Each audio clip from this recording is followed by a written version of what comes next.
Hamas কি গাজার জঙ্গি সংগঠন? কেন ফিলিস্তিনিরা আজও এই হামাসকে তাদের জন্য অপরিহার্য মনে করে? সাম্প্রতিক একটা সমীক্ষাতে 72% ফিলিস্তিনি জনগণ তারা মত দিয়েছে এই বলে যে হামাসের হাতে বন্দুক থাকুক, হামাস যেন কোনোভাবেই তাদের অস্ত্র পরিত্যাগ না করে, কারণ হামাসের হাতে বন্দুক তাদের ভরসা। অথচ ইসরায়েল গত কয়েক বছর ধরে এই হামাসকে নির্মূল করার অজুহাতেই গোটা গাজা ভূমি জুড়ে গণহত্যা চালিয়ে আসছে এবং 1 লক্ষেরও কাছাকাছি মানুষকে ইতিমধ্যে ইসরায়েল খুন করেছে।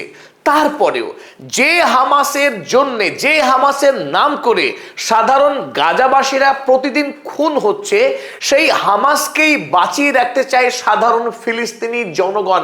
1% না 2%রা 72% ফিলিস্তিনি মানুষ তারা জোরদার মত দিয়েছে যে হামাসকে তাদের দরকার, শুধু দরকারই না, হামাসের হাতে বন্দুক থাকুক, তারা তাদের হয়ে লড়াই করুক। সামনেই নভেম্বর মাস, এই নভেম্বর মাস ভোটের মাস।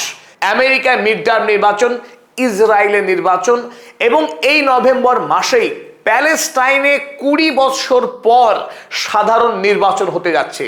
এবং তাৎপর্যপূর্ণ বিষয় হলো এই নভেম্বর মাসে ফিলিস্তিনে হতে যাওয়া নির্বাচনে হামাস প্রতিদ্বন্দ্বিতা করবে এবং আগে থেকেই খুব জোর দিয়ে বলা যায় এই নির্বাচনে হামাস বিপুল মার্জিনে জয়ী হবে এবং 20 বছর পর ফিলিস্তিনের মাটিতে প্রথমবারের মতো হামাসের হাত ধরে একটি সরকার নির্বাচিত হতে যাচ্ছে।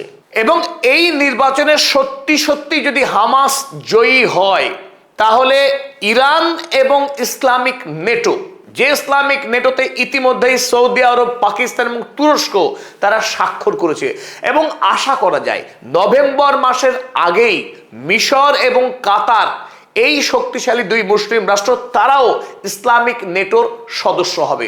তাহলে ইরান এবং এই ইসলামিক নেটো তারা কি ফিলিস্তিনকে স্বাধীন রাষ্ট্র করার কাজে হামাসকে সাহায্য করবে? হামাস এবং ইরান এবং ইসলামিক নেটো সকল মুসলিম রাষ্ট্রগুলো ঐক্যবদ্ধভাবে যে স্বপ্ন আজও অধারা, এই ফিলিস্তিন রাষ্ট্রকে স্বাধীন এবং সার্বভৌম করার কাজ, সেই কাজ কি নভেম্বর মাসে আমরা দেখতে পারবো? ধ্বংস হতে যাওয়া গাজা ভূমিতে আজও এই হামাস তারা প্রাণকে বাজি রেখে ইসরায়েলি সেনার সঙ্গে লড়াই করে যাচ্ছে আপ্রাণ, এবং ফিলিস্তিনি জনতা তারাও আজও এই হামাসের সঙ্গেই দাঁড়িয়ে আছে, ঐক্যবদ্ধভাবে লড়াই চালাচ্ছে। এবং এতদিন এই হামাস যারা একটি মিলিটারি অর্গানাইজেশন ছিল, একটি রেজিস্ট্যান্স গ্রুপ ছিল, ইসরায়েলের দখলদার থেকে গাজা ভূমিকে মুক্ত করার লড়াই করছিল, সেই হামাস এখন তারা মিলিটারি অর্গানাইজেশন থেকে একটি রাজনৈতিক দলে রূপান্তর হতে যাচ্ছে। আর যদি সাফল্যের সঙ্গে এই হামাস সরকার তৈরি করতে পারে ফিলিস্তিনের মাটিতে, তাহলে হামাসের যারা যোদ্ধা তারাই আগামী দিনে স্বাধীন ফিলিস্তিন রাষ্ট্রের সৈন্যবাহিনী হিসেবে স্বীকৃতি লাভ করবে, এবং হামাসের যারা নেতৃত্ব, যারা কর্মকর্তা, তারাই আগামী দিনের স্বাধীন ফিলিস্তিন রাষ্ট্রের রাষ্ট্রীয় পরিচালক হবে। চলুন আজকের এই ভিডিওতে আমরা বোঝার চেষ্টা করি হামাস সংগঠনের বর্তমান অবস্থা, তাদের সঙ্গে দেশের মানুষের সম্পর্ক, এবং ফিলিস্তিনকে স্বাধীন করার ক্ষেত্রে এই হামাস সংগঠনের ভূমিকা কতটা হতে পারে তা আজকে বোঝার চেষ্টা করি। শুরুতেই আমি আমাদের দর্শক মণ্ডলীকে আন্তরিকভাবে কৃতজ্ঞতা জানাই এই খবরের জন্য যে পদাতিক আজ 5 লক্ষ সাবস্ক্রাইবার পেতে চলেছে।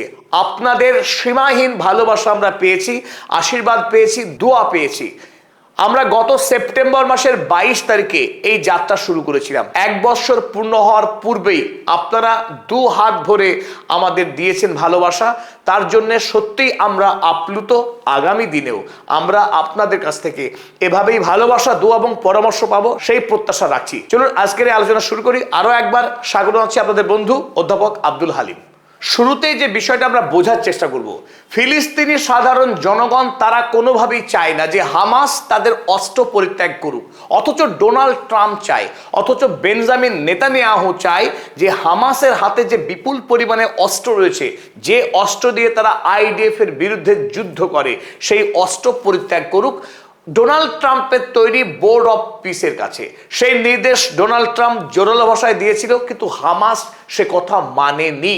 হামাস দাবি করেছে যে আমরা অস্ত্র ততদিন পরিত্যাগ করব না যতদিন আইডিএফ সেনারা গাজা ভূমি থেকে পিছনে হটছে। একদিকে আইডিএফ তারা আকাশ থেকে বোমা বর্ষণ করবে, সাধারণ গাজাবাসীকে খুনও করবে, আর হামাস তারা বন্দুক ছেড়ে দেবে, এটা হতে পারে না। ঠিক একইভাবে হামাসের যারা সদস্য, রাজনৈতিক কর্মকর্তা যারা এই মুহূর্তে কাতারের দোহা এবং তুরস্কের আঙ্কারাতে অফিস চালাচ্ছে এবং সারা পৃথিবীর সঙ্গে যোগাযোগ রক্ষা করছে রাজনৈতিকভাবে, তারাও মনে করে যে তারা কোনোভাবেই অস্ত্র পরিত্যাগ করবে না।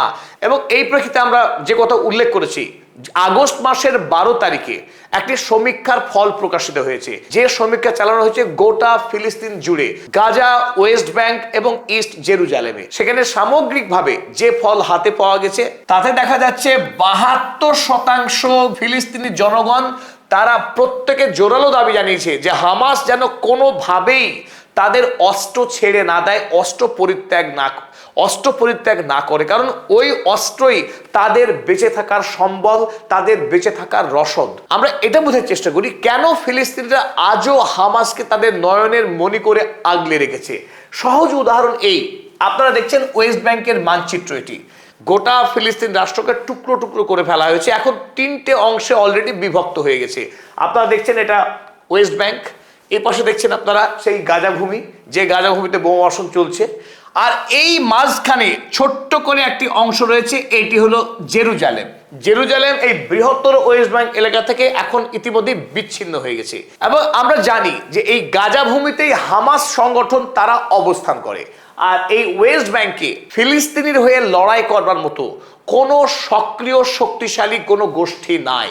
ফলে ইসরায়েল যখন একমাত্র লক্ষ্য জমি চুরি করা এবং ফিলিস্তিনের মাটিতে একটি বৃহৎ ইসরায়েল রাষ্ট্র গড়ে তোলা, সেই লক্ষ্য নিয়ে প্রতিদিন ইসরায়েলের মিলিটারিরা তারা এই ফিলিস্তিনিদের মাটি, জমি, কৃষি জমি দখল করছে। এই গোটা অঞ্চল যেটা আপনারা ম্যাপে দেখছেন, এই ম্যাপ কিন্তু আর বর্তমানে অস্তিত্ব নেই। এই ম্যাপের অধিকাংশ জায়গায় ইসরায়েলি সেটলাররা দখল করে নিয়েছে। এর প্রত্যেকটি অঞ্চলে অসংখ্য কলোনি গড়ে তুলেছে ইসরায়েল, যেখানে ফিলিস্তিনি পরিবার বসবাস করে। সেই সমস্ত এলাকায় ঢুকে পড়ে তাদের বাড়িঘর ভেঙে দিয়ে, তাদের বাড়িঘর দখল করে ইসরায়েল তাদের মিলিটারি ক্যাম্প তৈরি করছে এবং প্রতিদিন নিয়ম করে নতুন নতুন এলাকা দখল করে এই ফিলিস্তিনিবাসীকে একেবারে কোণঠাসা করে দিয়েছে। খুন, গুম, নিত্য নৈমিত্তিক ঘটনা। সুস্থ যুবক, ফুটবল খেলার মতো যে যুবক, তাকে ধরে পা ভেঙে দেওয়া হয়, কখনো বুকে গুলি মেরে দেওয়া হয়, এমনকি মধ্যরাতে বাড়িতে ঢুকে বাড়ির মালিককে গাড়ির হুডে বেঁধে বন্দি করে নিয়ে যাওয়া হচ্ছে এবং 3 দিন পর তাকে যখন ফিরিয়ে আনা হচ্ছে তার গোটা দেহে ক্ষত। তাকে গাছে বেঁধে রেখে তার বাড়িকে পুড়িয়ে দিয়ে আবার তাকে বন্দি করে নিয়ে চলে যাওয়া হচ্ছে। সীমাহীন পাশবিকতা প্রদর্শন করছে ইসরায়েলি সৈন্যরা এই গোটা ওয়েস্ট ব্যাংক জুড়ে। এমনকি আমেরিকার মতো সাম্রাজ্যবাদী রাষ্ট্র, সেই আমেরিকার সরকারও ইসরায়েলকে বলছে ক্ষমা চাইতে এই এলাকায় বর্বর অভিযান চালাবার জন্য। আপনারা দেখেছেন আমেরিকার কংগ্রেসের রিপ্রেজেন্টেটিভ রো খান্না, তিনি এই ওয়েস্ট ব্যাংকে বেড়াতে এসে চোখের জল ধরে রাখতে পারেননি কি অমানবিক অত্যাচার চালাচ্ছে ইসরায়েলি সেনারা। এখন মূল যে আলোচনা, এই অত্যাচার প্রতিদিন যে করতে পারছে ইসরায়েলি আইডিএফ সেনারা, তার একমাত্র কারণ এখানে কোনো রেজিস্ট্যান্স গ্রুপ নাই যে আইডিএফ সেনার বিরুদ্ধে বন্দুক ধারণ করবে, তাদের সঙ্গে লড়াই করবে। কিন্তু এই গাজা ভূমিতে একথা সত্য, 2023 সালের পর থেকে একটা সাজানো গোছানো সুন্দর একটা জনবসতিকে পুরো ধূলিসাৎ করে দিয়েছে ইসরায়েলি আইডিএফ সেনা। সেটা কিভাবে করেছে? আকাশ থেকে নিরন্তর বোমা বর্ষণ করেছে এবং এই যে সীমানা এলাকা, এখনো প্রতিদিন হিংসার ঘটনা ঘটছে, কিন্তু গাজার এই সীমান্তবর্তী অঞ্চলগুলোতে আইডিএফ সেনা ঢুকে পড়ে খুন করছে। কখনো সখনো কিঞ্চিত এই এলাকাগুলোতে ঢুকে পড়ে খুন করে তারা পালিয়ে যাচ্ছে আইডিএফ সেনারা। কিন্তু যেখানে এই ফিলিস্তিনি জনতারা বাস করে, এই গাজার যে সমস্ত এলাকাগুলোতে টেন্ট রয়েছে, তার ভেতরে ঢুকে আক্রমণ চালানো বা স্থায়ী কলোনি তৈরি করা, এই রকম কোনো কাজ আজও সাহস করে না ইসরায়েলি বর্বর গণহত্যাকারী আইডিএফ সেনারা। তার একমাত্র কারণ, গাজা ভূমির মাটির তলে অসংখ্য সুড়ঙ্গ আছে, অসংখ্য সুড়ঙ্গ। এই সুড়ঙ্গের ভিতরে রীতিমতো শহর আছে, যেখানে হাজার হাজার এই হামাসের সৈন্যরা, যোদ্ধারা তারা বসবাস করে। এবং এও অনেকে মনে করে এই সমুদ্র এলাকাতে ইসরায়েল শক্তিশালী নৌ অবরোধ চালাচ্ছে, কিন্তু এই জলের মধ্য দিয়ে কোনো না কোনো পথ দিয়ে এই হামাসের সদস্যরা সারা পৃথিবীর সঙ্গে যোগাযোগ রাখে। এদিক দিয়ে বেরোবার কোনো পথ নেই, চারিদিকে পথ বন্ধ, অথচ হামাসের হাতে অস্ত্র পৌঁছে যায় এবং হামাসের সদস্যরা সারা পৃথিবী ভ্রমণও করে। এ এক রহস্য। যেহেতু হামাসের রীতিমতো সুড়ঙ্গ কেটে এই গোটা এলাকাতে অবস্থান করছে, তাই ইসরায়েলি সেনারা এই সমস্ত এলাকায় পদব্রজে গিয়ে স্থল অভিযান চালিয়ে যুদ্ধ করার আজও সাহস করে না। এখান থেকেই একটি কথা স্পষ্ট বলা যায়, কারণ তাদের সামনে মুখোমুখি বন্দুক ধরে লড়াই করা, তাদের বিরুদ্ধে প্রতিরোধ গড়ে তোলার মতো একটা সংগঠন বিরাজ করে আজও এই গাজা ভূমিতে। অথচ ওয়েস্ট ব্যাংকে তারা দখল করতে করতে মাত্র 30% এলাকা বাকি রয়েছে দখল হতে। প্রায় ওয়েস্ট ব্যাংকের অধিকাংশ অঞ্চলই এই মুহূর্তে দখল করে নিয়েছে ইসরায়েল, এবং যে সমস্ত ফিলিস্তিনি পরিবার বাস করে তারা কৃতদাসের পর্যায়ে চলে এসেছে। তাদের বাড়িতে জলের লাইনে জল দেওয়া হয় না, যে কোনো সময় বাড়িতে ঢুকে মারধর করা হয়, তাদের বাড়ির সম্পত্তিগুলোকে ভাঙচুর করা হয়, এবং ওয়েস্ট ব্যাংকের ফিলিস্তিনি চাষিরা যে সমস্ত ফসল ফলায় সেই ফসল কেটে নিয়ে চলে যায় ইসরায়েলিরা। তাদের জান মালের কোনো নিরাপত্তা নেই। যারা ফিলিস্তিনি ব্যবসায়ী তাদেরকে পণ্য বিক্রি ক্ষেত্রে অসংখ্য কড়াকড়ি রয়েছে, রাষ্ট্রীয় নিয়ম রয়েছে, তাই সমস্ত দিক থেকে শোষণের কাজ চালাচ্ছে এই ওয়েস্ট ব্যাংকের উপরে ইসরায়েলি আইডিএফ সেনা। তাই হামাসকে এই ওয়েস্ট ব্যাংকের মানুষও মনে করে অপরিহার্য, জেরুজালেমের সাধারণ মানুষ তারাও মনে করে অপরিহার্য।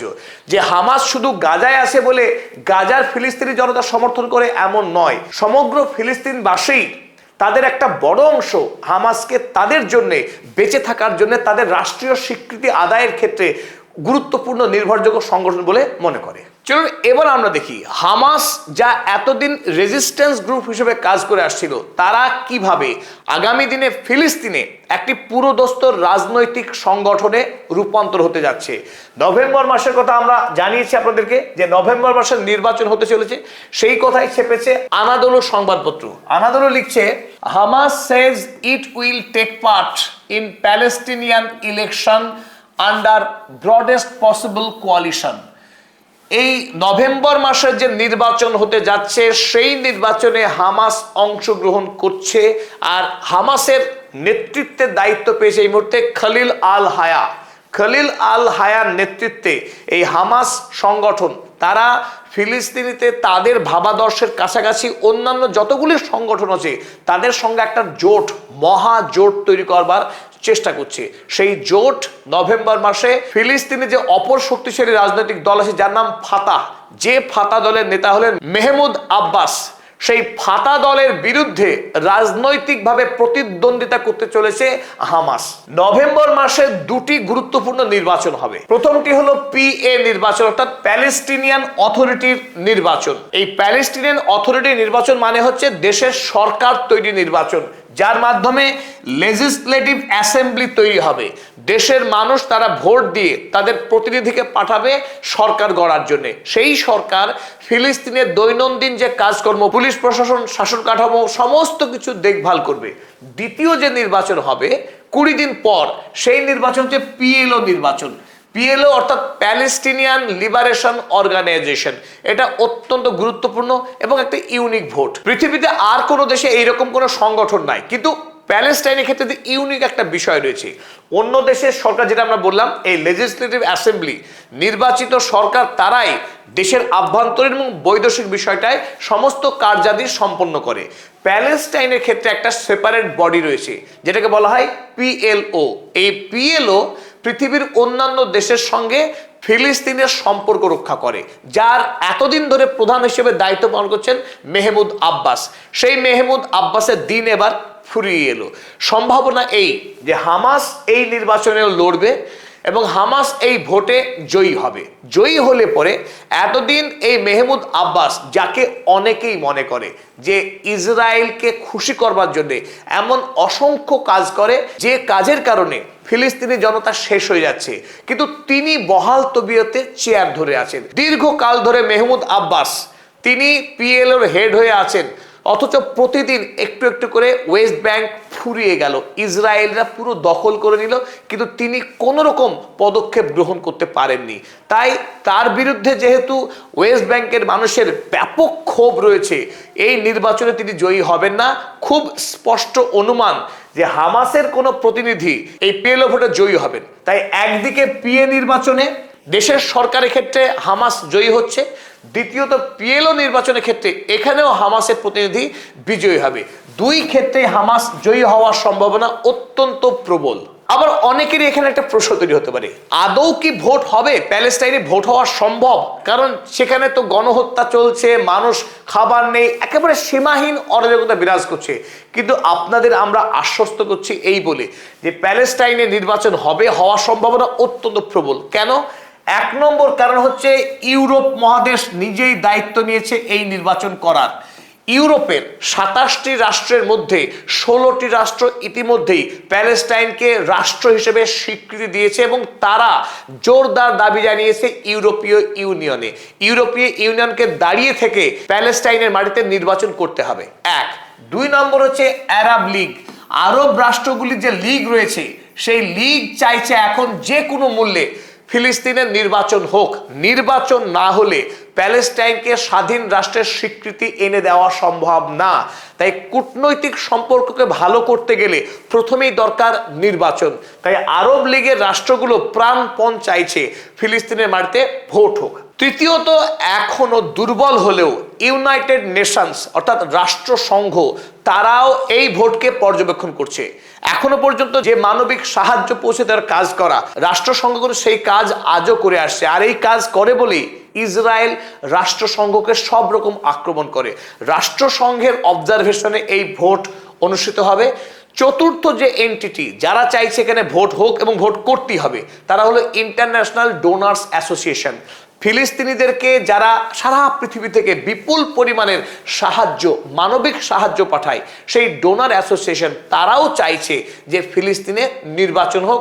রাষ্ট্র তৈরি করার আগে এটা হবে সব থেকে গুরুত্বপূর্ণ পদক্ষেপ। তাই আমরা এখনো পর্যন্ত পূর্ণ আস্থা রাখছি এই বিষয়ের উপরে। ফিলিস্তিনের মানুষ গণহত্যার শিকার হচ্ছেন, তাদের বাড়িঘর দখল হয়ে যাচ্ছে সত্য, কিন্তু এই খারাপ থেকেই নির্বাচন হবে, আর নির্বাচনের পরে অবস্থা একটু হলেও পরিবর্তন হতে শুরু করবে। ফিলিস্তিনে যে নবনির্বাচিত সরকার তৈরি হবে, সেই সরকারের সঙ্গে ইসলামিক নেটোর এই দেশগুলি একাধিক কোঅপারেশন ডিল সাইন করার মধ্য দিয়ে এই ফিলিস্তিনকে আগামী দিনে একটি স্বাধীন সার্বভৌম রাষ্ট্র তৈরি করার ক্ষেত্রে কি গুরুত্বপূর্ণ ভূমিকা পালন করবে? এর সম্ভাবনা আছে। কারণ আমরা জানি গত 11ই আগস্ট থেকে 13ই আগস্ট 3 দিন ধরে টানা আঙ্কারাতে গিয়েছিলেন ফিলিস্তিনের পিএলওর হেড মেহমুদ আব্বাস। এই মেহমুদ আব্বাসের সঙ্গে তুরস্কের রাষ্ট্রপতি রিসেপ তাইপ এরদোগানের 3 দিন মিটিং হয়েছে। এই যে মিটিং, এখান থেকে একটা বার্তা খুব স্পষ্ট, ফিলিস্তিনের জন্যে নতুন করে এখন এই ইসলামিক নেটো কাজ করতে চাইছে। কেন করতে চাইছে? তার বড় কারণ আছে, এর রাজনৈতিক তাগিদও রয়েছে। কারণ ইতিমধ্যেই ইরান তারা আমেরিকাকে যুদ্ধে হারানোর মধ্য দিয়ে গোটা মুসলিম উম্মার মধ্যে জনপ্রিয় হয়ে উঠেছে, তারা নায়ক হয়ে উঠেছে। কিন্তু সৌদি আরব তারা এতদিন ধরে যে নীতি অনুসরণ করে আসছে, সেই নীতির কারণেই মানুষের কাছে ইতিমধ্যে ভিলেন প্রমাণিত হয়েছে। তাই তারা যদি এখন আবারও মুসলিম বিশ্বের কাছে নায়ক হয়ে উঠতে চায়, তাহলে ফিলিস্তিনের জন্যে, ফিলিস্তিনকে স্বাধীন রাষ্ট্র তৈরি করার কাজে তাদের অবদান রাখা অত্যন্ত জরুরি। তাই আমাদের দৃঢ় বিশ্বাস যে ফিলিস্তিনে এই নির্বাচন হবার পর যারাই ক্ষমতায় আসুক না কেন, সেই সরকারের সঙ্গে ইসলামিক নেটো একটি শক্তিশালী জোট তারা গড়ে তুলবে। এমনকি এটাও হতে পারে যে ফিলিস্তিনকেও সরাসরি ইসলামিক নেটোর সদস্য হিসাবে গ্রহণ করা হলো, এবং এর মধ্য দিয়ে আগামী দিনে জাতিসংঘ, ইউনাইটেড নেশনস যাতে প্যালেস্টাইনকে রাষ্ট্রীয় স্বীকৃতি দেয়, তার জন্যে দায়িত্বভার গ্রহণ করলো এই ইসলামিক নেটো। এটাও হতে পারে, তার সম্ভাবনাও প্রবল। এই ক্ষেত্রে কিন্তু আমরা একটা ক্লু দিতে পারি যে ইতিমধ্যেই আপনারা জানেন যে ফিলিস্তিনকে নিয়ে একটা গুরুত্বপূর্ণ অগ্রগতি হয়েছে সাম্প্রতিক সময়ে। এতদিন ধরে কাতারের রাজধানী দোহাতে হামাসের সদর দপ্তর ছিল। এই সদর দপ্তর কিন্তু এখন শুধুমাত্র দোহাতে সীমাবদ্ধ নেই। সাম্প্রতিক সময়ে তুরস্কের রাজধানী আঙ্কারাতে হামাসের সদর দপ্তর প্রতিষ্ঠিত হয়েছে। সেখানে জোরদার রাজনৈতিক কাজকর্ম চলছে এবং সেটা রিসেপ তাইব এরদোয়ানের নেতৃত্বে, তার পরামর্শে ইন্ধনেই হচ্ছে। তাই সুন্নি মুসলিম রাষ্ট্রগুলো তাদেরও একটা বড়সড় দায় রয়েছে যে তাদের সদিচ্ছা আছে ফিলিস্তিনকে স্বাধীন করবার, সেটা প্রমাণ করবার। বর্তমানে সৌদি আরবকে ইসলামিক নেটো আরো একবার পরীক্ষার সামনে। সত্যি সত্যি সৌদি আরব মুসলিম বিশ্বের জন্য, বিশেষ করে ফিলিস্তিনের সাধারণ মানুষের জন্য তারা কতখানি দায়বদ্ধ তা প্রমাণ করবার আরো একটি বড় পরীক্ষা সামনে এসেছে এবং এই পরীক্ষায় এবার সৌদি আরবের সফল হওয়ার সম্ভাবনা প্রবল। একদিকে আমেরিকা পরাস্ত হয়েছে, অপরদিকে ইউরোপে বড় সড়ো পরিবর্তন এসেছে। ইউরোপের সাধারণ মানুষ তারা চাইছে যে ফিলিস্তিনের জনতা অত্যাচারের শেষ সময় এসে দাঁড়িয়েছে, তাদেরকে স্বাধীন করবার সময় এসেছে। তাই আমাদের দৃঢ় বিশ্বাস হামাসকে সামনে রেখেই ফিলিস্তিন স্বাধীন হবে এবং এই স্বাধীনতায় বিশ্ব মানবতা এগিয়ে আসবে এবং মুসলিম ন্যাটোর অন্য কোনো পথ খোলা নেই ফিলিস্তিনকে স্বাধীন করবার কাজে এগিয়ে আসা ছাড়া। সকলকে ধন্যবাদ এতক্ষণ ধরে আমাদের সঙ্গে থাকার জন্য।